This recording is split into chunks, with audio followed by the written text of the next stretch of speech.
Hey YouTube, you know what's great? Influences. And Clive Barker has been a huge influence on me as an author. The guy is what I like to call artistically challenged. He's an author, a director, producer, an artist, all wrapped into one. I mean, the guy makes the rest of us look like we're standing still, pretty much. Stephen King was famous for saying, "I've seen the future of horror," and his name is Clive Barker, and he's absolutely right. Clive is still a game changer. Yeah, even at his age and health problems, he still managed to dish out phenomenal work in all of those areas that he works in, and he proves it once again in the book Scarlet Gospels. Scarlet Gospels throws together two characters that he's famous for: Pinhead and Detective Harry D'Amour. Of course, you know Pinhead from the 8 Hellraiser films. 8. That's right, I said 8. Don't question me. And then Harry D'Amour, which Harry D'Amour, I haven't. I'll confess I haven't read any of the books with him in it. I've heard they're really good, but I have seen Lord of Illusions where Scott Bakula played the character and Clive Barker directed it, and it's probably my favorite film of Clive's. So I had a sense of what the character was like already. So I was excited to see these two kind of uh, go head to head, but Pinhead's a freaking badass in this book, and I think Clive really went all out to sort of apologize for all the shit that Pinhead has been through in the movies. Now I'm not talking about like uh you know him being beaten or whatever. I'm just talking about the bad of the Hellraiser movies. If you've seen them, you know what I'm talking about. But Pinhead is sort of on this quest to gain this ultimate power and uh, create some sort of uh, an ultimate sense of pain throughout hell. And the great thing is, it's not like black and white what his mission is. He's sort of he's sort of at his end. He's been through so much and he's so old that I think I think he's lost a couple of his marbles. I mean, he's still the Hell Priest, and he proves why he's a force to be reckoned with. In the story, it seems like the other members of Hell have pretty much banished the rest of the Cenobites or killed them.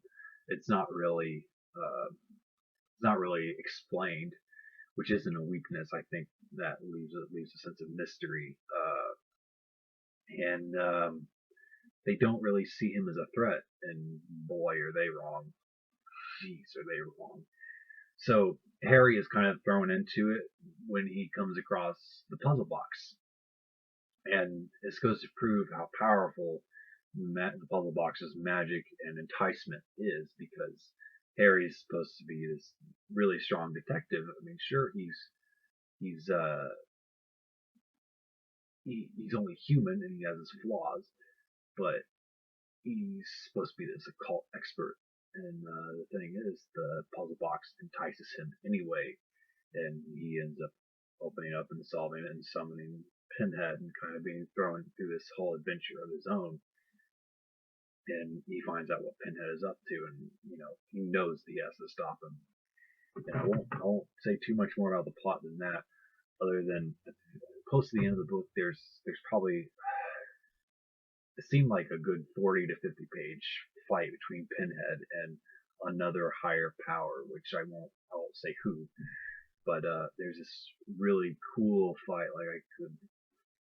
Barker really just paints this fantastic picture. Like, I would love to see this turned into a film. But yeah, it even pokes a little bit of fun at Pinhead in times, not in sort of a goofy Freddy Krueger Nightmare on Elm Street 6 way, but it's like the character didn't even really have a name in the original book or movie. He was just simply called the lead Cenobite or the Hell Priest. It was fans who kept calling him Pinhead and originally, and soon just kind of made its way into the movies. And the character in this book really hates that name. There's somebody that calls him it, and they get freaking trashed. And of course, there are other characters in the book that kind of say it to taunt him. So it kind of goes to show that Clive, I don't think Clive really liked that nickname either, so he kind of put it into the character just for fun, and it's really really neat. Overall, I think this is one of Clive's best. It's I'm almost tempted to say it's my favorite, but Thief of Always will probably just barely trounces it because Thief of Always kind of touches on everything, where this is sort of a love letter to and an apology to the Hellraiser fans. And even if you're not a fan of Hellraiser or you haven't read the original book, still give Scarlet Gospels a shot because you don't have to know anything about it. I mean, sure, there are references here and there to the original book and some of Harry's adventures and even some of the movies, but they're not central to the story. You can still enjoy this amazing roller coaster ride. Like, it was hard to put this book down. It proves things once again, to me at least, why Clive is one of the best out there. So make sure you check out Scarlet Gospels.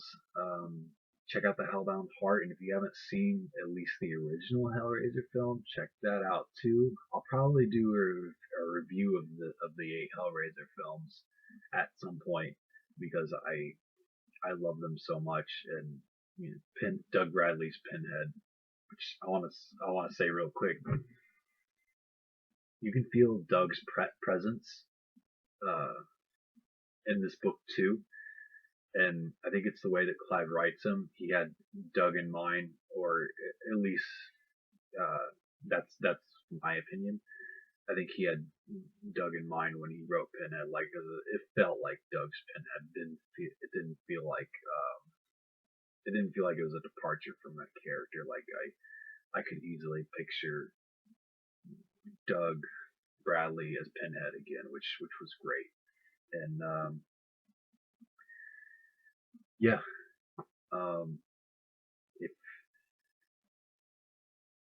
you want to read something that's badass, messed up, and scary, check out the Scarlet Gospels. It's top notch. It's the kind of book that I've always wanted to write, and it shows what people are really really capable of. I mean, there's this guy out there that's writing this great stuff, and yeah, even if I could reach just 10% of that quality, I'd be happy. Anyway, follow me on Twitter, follow me on Facebook, check out my Amazon author page. Let's see, I could have sworn there was something else. I don't know. Maybe there's something else I need to do. Oh shit, we're still rolling. Anyways, stay classy.